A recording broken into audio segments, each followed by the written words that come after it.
Bryce gets this one done. How does he beat him, right? So that's the insight you get too.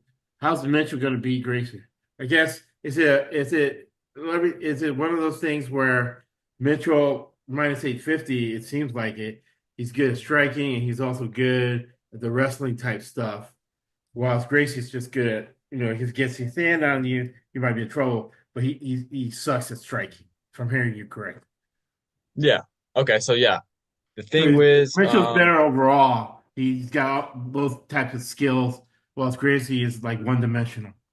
exactly Bryce Mitchell's pretty well rounded. He has pretty good grappling himself. He's one of only three UFC fighters to pull off a twister submission in the octagon. Um, I'm a little worried he might be a little scared striking on the feet because in his last fight he got brutally knocked out. Like it was a bad knockout.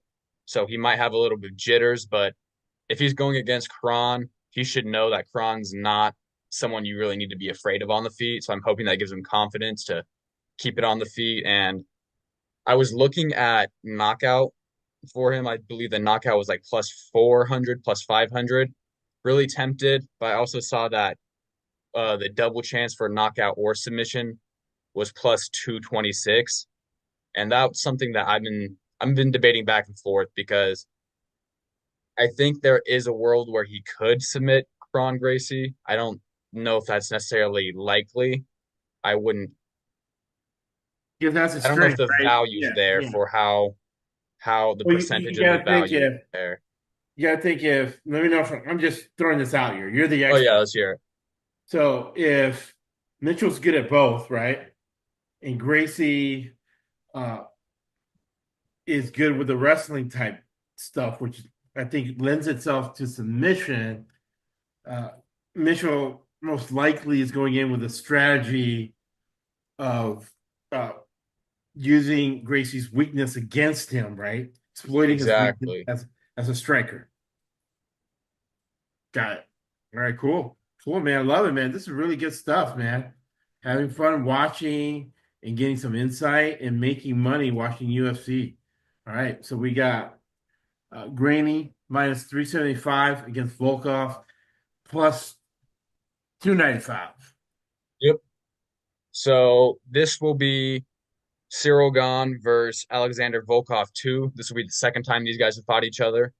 In the first matchup, Cyril Gahn won, but I think in this one, I think So Volkov they has fought improved. before. Yeah, these guys have already fought each other before. Okay. And Cyril Gahn won the first time, but I think that Alexander Volkov is really gonna flip the script this time and show us just how much he's improved. Yeah, no, this is Um, it's a good price plus 295. And especially a guy like me who doesn't know MMA, I'm learning from you. About this time in the card, you're drunk and you're like 295. Let's go. Let's go. Right? And sometimes it's not a uh-huh. good idea, but in this case, uh, I know in football, I call it revenge game theory. You see it in the NFL, teams play twice, and it's just competitive. If somebody beats you, you can't sleep at night, and you just get obsessed by it. Especially, obviously, these guys to be at this level, they're hyper competitive. They're obsessed with coming back and beating that guy. And plus 295, you watch it, you know what you're talking about. I like it, man. I'm gonna put my $20 plus 295 on walk off, man. All Sounds good. right, yeah. Right. Yeah, my reasoning for that is just because I mean we've seen Volkov does have some submission skills. He submitted a fan favorite tied to Ivasa.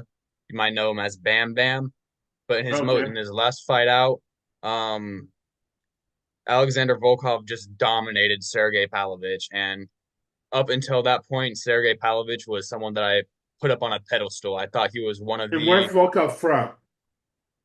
Where is he from? Oh, I don't know what country exactly. Okay. Somewhere over near Russia, maybe like Serbia or Right. something. Because that's the thing about them. Uh, it's a war culture. And if he's Russian, for sure he's on performance enhancing drugs. And they have the masking agents. So And he's Alexander, like seven feet right? tall, also. Oh, yeah, wow.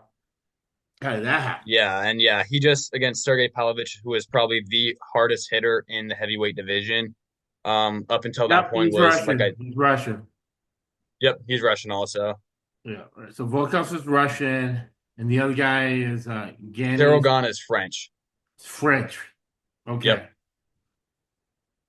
All right. Yeah, So and Cyril Gane's been really focused. He's been filming for a movie, like he has scenes in a movie, so he's been taking time off. He was supposed to fight earlier this year, didn't do it because he didn't want to take the time off his movie. So I'm just worried right. his head isn't in the game as much as Volkov is, and Volkov seems to have showed a real mastery of range. Like in that Sergey Pavlovich fight, if Sergey Pavlovich can touch you once, you might be done. If he can touch you three times, you're done.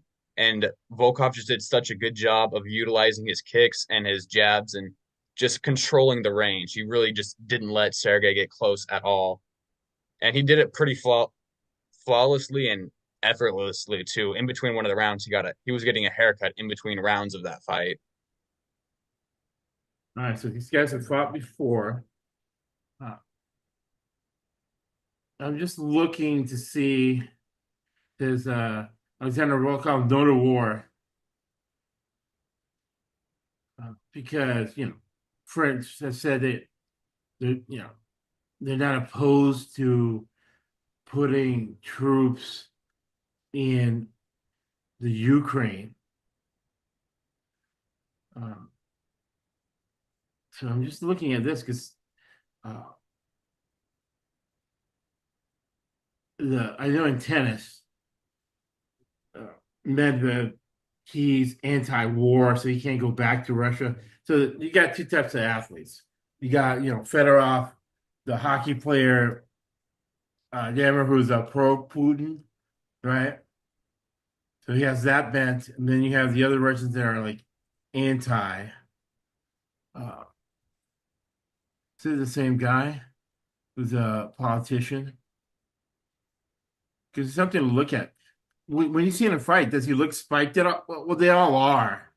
So it's just the effect of them. What are the testing standards in the UFC as far as a guy like that is concerned? Because the Russians are banned from the Olympics because of spiking. The Chinese have spiked. Uh, Dana Whitedale is opposed to funding Ukraine, Hmm. Hmm. right? So if you're a ref, even if you're a non-political ref, right, and you're going into this fight, and you got the guy from France, who the French do have special forces in the Ukraine, and 660,000 Russian troops have died. So I'm just curious about his politics, something I'm going to research Okay. because it, it it could affect things, right? And Yeah, that's an interesting angle that I never even considered. right, uh, and just things as a certainty, right? So it'll be interesting. I'll research what this guy thinks, what his how he falls in line. He said in a way it doesn't really matter, but if you're a ref, you're going in there in the fight that these guys have fought before, you know, and the French fight the Russians in Africa, and they also fought them in Syria. And then I see a fight between a French and a Russian guy. Uh, it's food for thought for more research. It could be that it has no effect at all, right? Or it could have an effect. Yeah. Right. So it'll be interesting. What are the testing standards for the UFC? So it's randomized drug tests, and it's you depending on who you ask, it's pretty easy. It seems like, and there's a lot of cases where you can get around it. Like No, they have we masking. everyone knows. Putin has masking agents. The the Olympic athletes didn't find the masking agents to 4 years later, right? And again, money involved. Sports betting, there's $1 trillion involved. Uh, MMA fighters can make a lot of money. Dana White sold the UFC for $4 billion with a B, you know. The example I give is the Chinese lady around here. She was giving fake passports, uh, and she was having Chinese kids born in the United States so they become United States citizens. And she made a profit of $10 million. Her penalty was $2 million and 6 months in county jail. So if you made a poll, right? 6 months in county jail and you net $1 million, what percentage of the population would do that? I would take that. So it'll be Give me interesting eight to months, see I'll what still goes on. take it. So Volkov, I'm going to do some studying on Volkov here. So you like him plus 295? Yeah. And if he spiked on steroids and Putin wants to make a point, we're making money with Putin, maybe. I don't know. All right, the last two. I love it. You do all the cards. I do all the football games. After this, I'll get the Hawthorne effect. I'll get the NFL podcast out. And now we got UFC. So we're making you money watching football, watching UFC, but you get insight into a culture, into a lot of things going on. And I get diversity because James is younger and smarter than I. Just about the fact that he's, graduated from Oregon State University, the Beavers. He's got new information, man. The virtue of that, his degree is more valuable than mine because I got mine a long time ago. He's got himself recently, so he has new information. Thank you, James, man, for being on this Yeah, of podcast. course. It's Happy to be here. invaluable, brother. All right. So last couple ones going to be Rachmaninoff, right? No, he's the He's, cellist. yep, But he's fighting out of Kazakhstan. oh, Kazakhstan. Okay, so he spiked too. Minus 135 against Gary. What are your thoughts on this fight?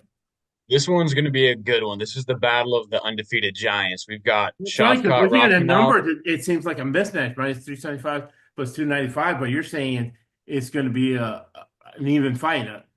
It could go either Well, way, here's the kicker. They're right? both undefeated. Shavkat's 18 and 0 and Ian Gary's currently 15 and 0. But where the difference is Shavkat right now has a 100% finish rate. He's 18 wins with 18 finishes. So that's unheard of. That's just incredible. I think Shavkat's going to win.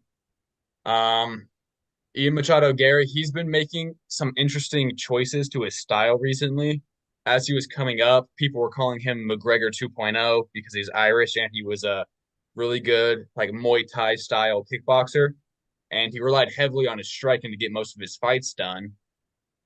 But recently, he's been training, he's been moving gyms, he's been training with Charles Oliveira at Box in Brazil.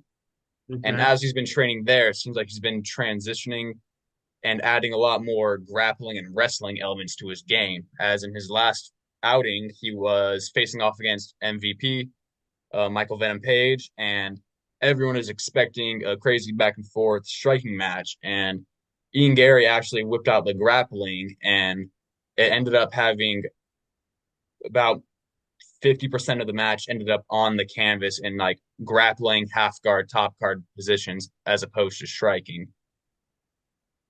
So I think if he does that, it'll slow it down. And Right. this will be 5 rounds, though. So we'll really get to see their cardio because neither of them have been past a third round. So I So we'll would look really at get to the see. odds of this fight finishing with a decision versus a submission or a knockout. I'll actually have to take a look at those odds right now for that.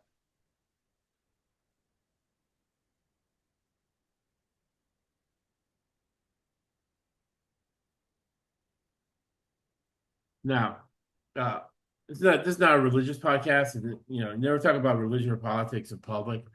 But almost every holy book, I know in Proverbs, it says, "Your curse is the man who depends on another man." And I know in life that uh, you really can't care what anybody thinks, right? Never seek approval from another human being. So anything decided by judges or whatever, I think you have to take with a grain of salt. What are your thoughts, James?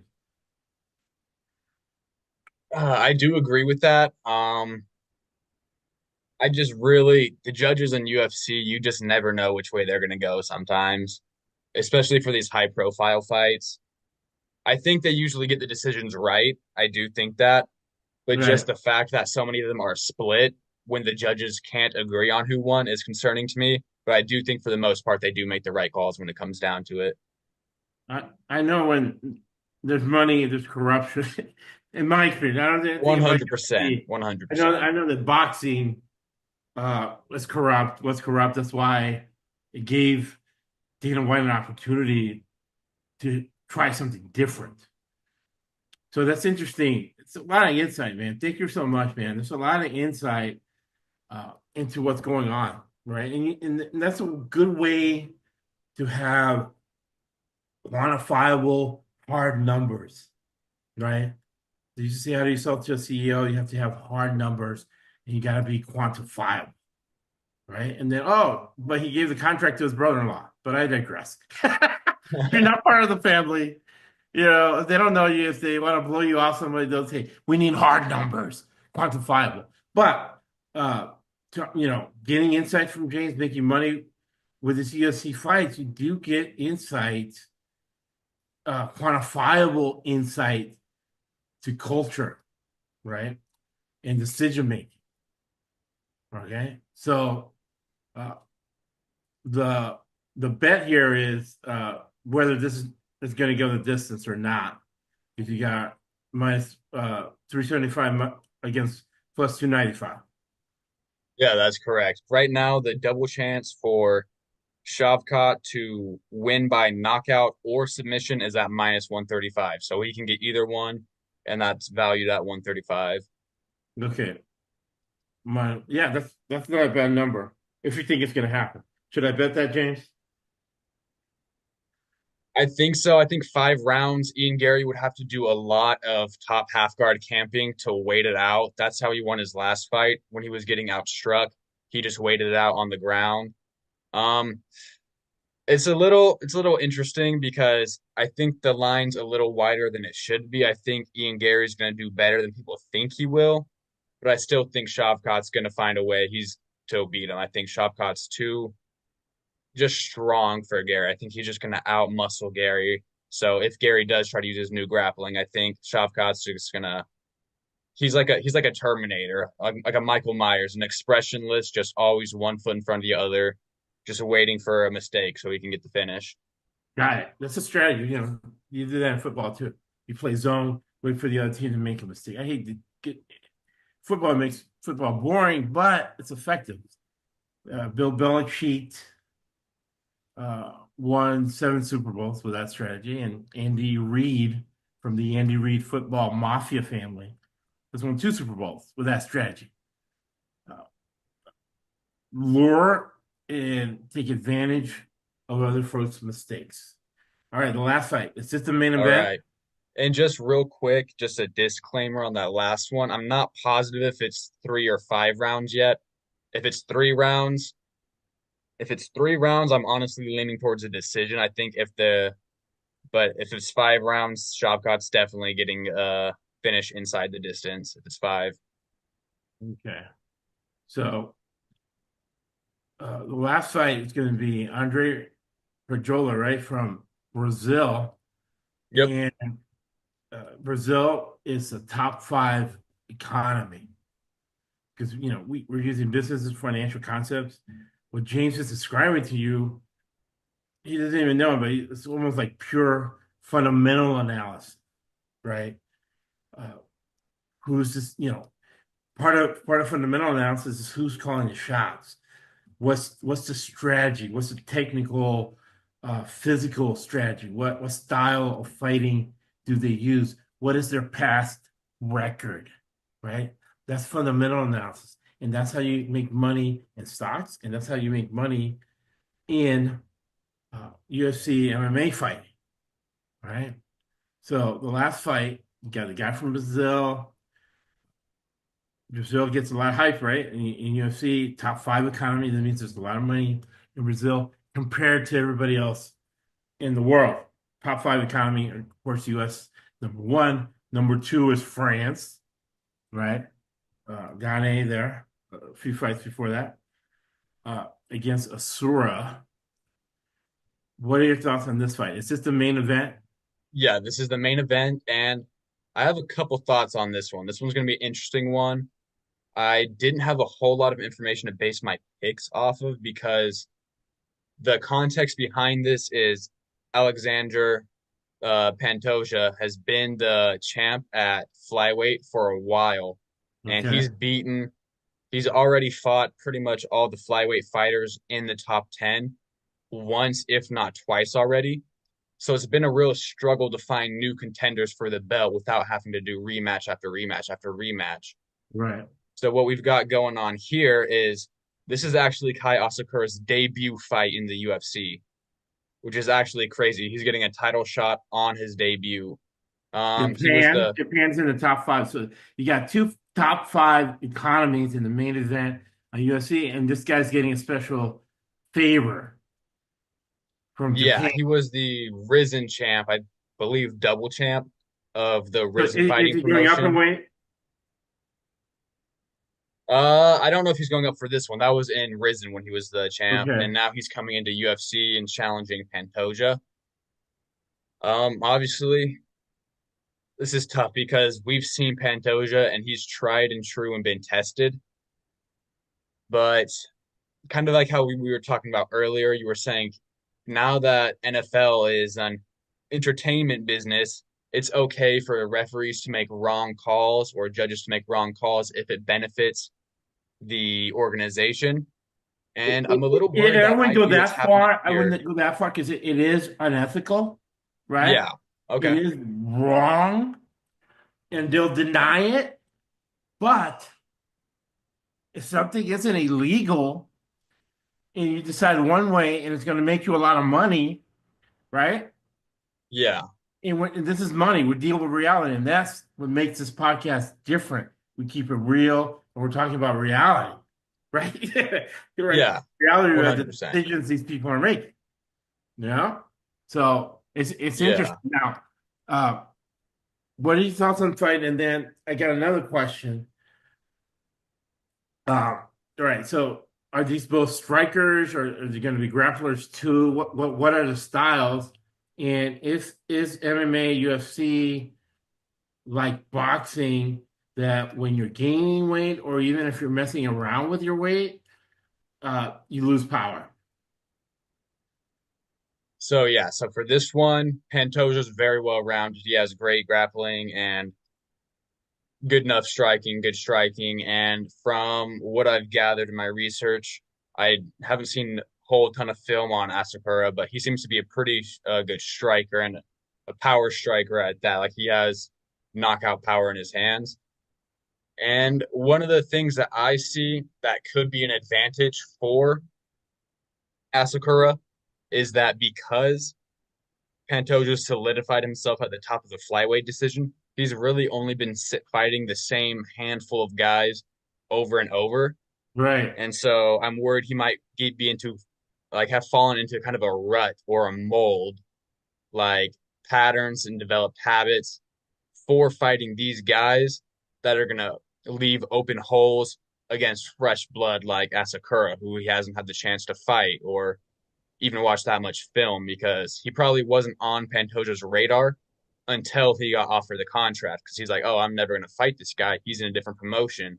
And all right. of a sudden he gets the contract. He's like, oh, I need to start studying right away. And if this guy's style is even a little different, it's going to feel a lot different. Okay. And where this is in Vegas, the fights? For pay-per-views, I don't know where this pay-per-view is. This one may be in Vegas. All right. Pay-per-views usually migrate around. Last month pay-per-view was in Madison Square Garden.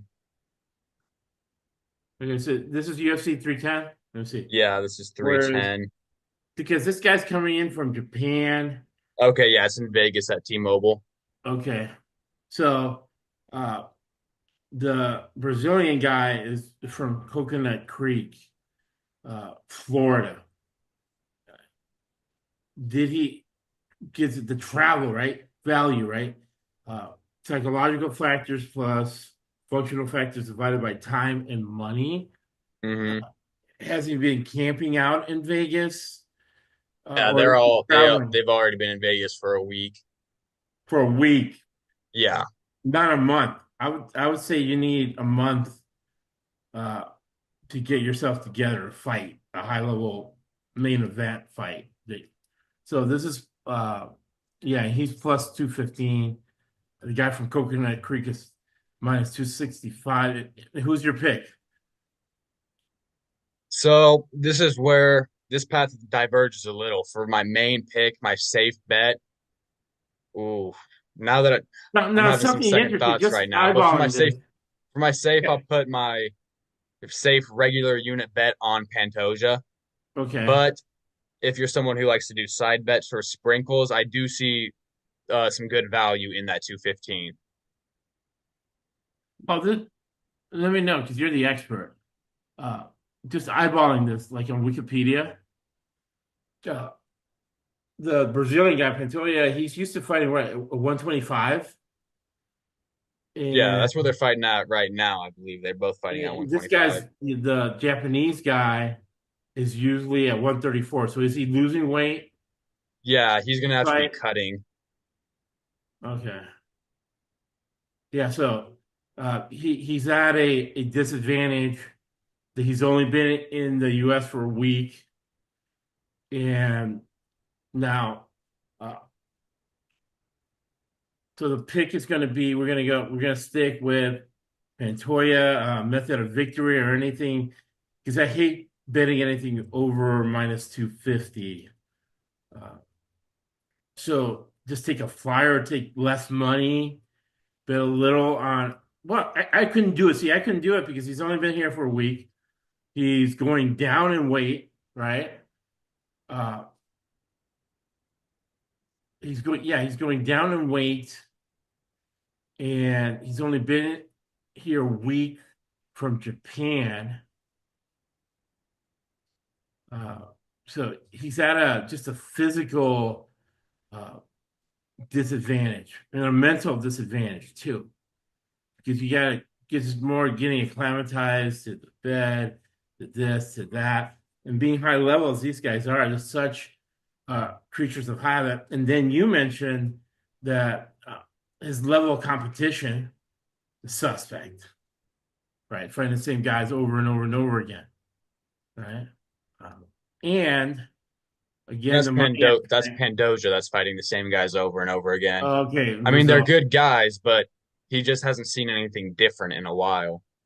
But being in Coconut Creek, Florida, the Miami area, he can train with high level people, high level athletes, Hmm. as far as training is concerned and being challenged in training, you know, as opposed to if he stayed in Brazil and wasn't part. Because remember, the United States is a $134 trillion market, 60% of the world's GDP, right? There's a lot more resources. There's just a lot more high quality. You'll have more. Being here in the United States, he has higher quality trainers, training strategy than the guy coming in from Japan, i.e., he's only been here for a week, right? Uh, so what do we do? We stay away from this, or what's the bet here? I'm looking at if we were looking at method of victory, the odds that have the best value that stand out to me is Alexander Pantoja to win by submission or decision, Submission. and that's for minus 165. Yeah, minus 165. Oh, I got it wrong because I had minus 265. So minus 165, method of victory by submission or decision. I like that. Uh, I'm Yeah, 80%. and that pretty much wraps up the card for this weekend. I'm 80% picking the second half line with teams travel to Florida, right? And When this they're is a whole traveling to or from. to Florida because what Got happens it. is you got pads on, you got a helmet, and living 20 years in Florida, you never get used to the heat, much less a team with pads on and helmet. Uh, I'm surprised Vegas hasn't caught up to it, but everybody that listens to the podcast. One guy sent me a message that he moved from California to Texas and he was working on his yard and it was hot and humid. He says, God, I can hear your voice saying about the second half line of Florida, the heat and the humidity giving a competitive advantage. Okay. So rest in these types of situations are interesting because just by the fact that uh, the Brazilian guy is in Florida 24/7 versus the guy coming in from Japan, that to me that's a natural competitive advantage. Late uh, fatigue makes us cowards of us all. So even if he's a great high end guy, he could be beating him the whole time and just lose it late, right? Because of that factor. With all things being equal, man. Man, this is a lot of fun. 165, I like it. I'm going to put minus 165. Now he's my guy from Brazil because James told me, right? So again, this is a business meeting with a specific purpose and outcome, and it's looking good for us to make money watching the UFC. Final thoughts, James. Love it, man. This is awesome stuff. We're giving you information. We're giving the people information they cannot get anywhere else. What are your final thoughts, James? Um, Final thoughts. I think just if you're gonna watch the card, watch the whole thing. If you tune in just for the main card, you're gonna miss out on some good fights that are happening early on the prelims and even the early prelims. Awesome. And for me, the cultural aspect of it, right? The whole Don Jr., Donald Trump, Dana White. This is all about, right? You got to know because if you live in the past, you will die in the past. And there's two ways to approach things. Both work, right? You can be like Putin, Hamas, and have 30 wives, 15 girlfriends, $3 billion, kill people, and just be a complete degenerate and live a happy life, prosperous life. But James and I do business differently.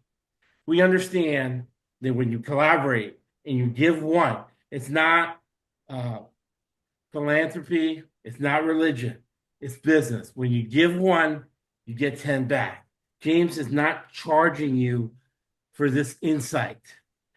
So we're going to get insight from you. We're going to get collaboration. A lot of people are going to give us insight on what they know. And together, when you give one, you get 10 back. And like Winston Churchill said during fireside chats at the end of World War II, you make a living from your labor, but you make a life when you give. Thank you for listening to the ESPC Sports Betting Podcast. Now with James, the UFC MMA version.